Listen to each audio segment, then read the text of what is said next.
And but you brought that white paper, and I, as a bro science guy, I want to know from you, like, what goes into bringing that knowledge from your brain and putting it on paper and then getting it peer reviewed, and then not only peer reviewed but then bringing out to your peer of growers. Like, how do you bridge the gap with all that? There's a lot that goes into it. It was fun, man. Honestly, it was the last 2 years of work that was put out into two different papers.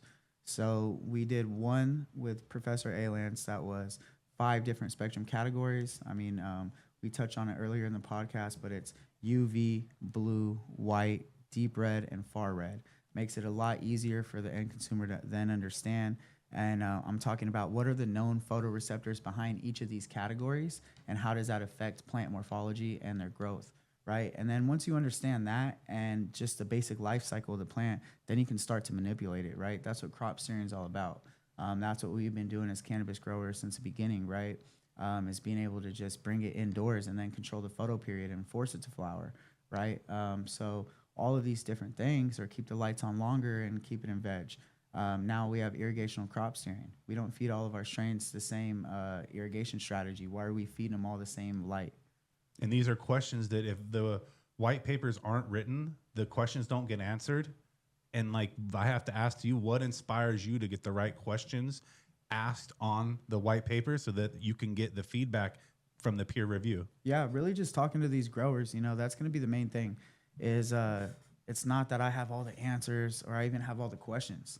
It's that we're talking to guys that grow in every different style, from aeroponics, to cocoa, to living soil, to rock wool, and everything in between, right? And so you start to see all these different questions that are asked, and a lot of the main ones start, coming forward. And then, or I get a good one that I've never been asked before. That's interesting.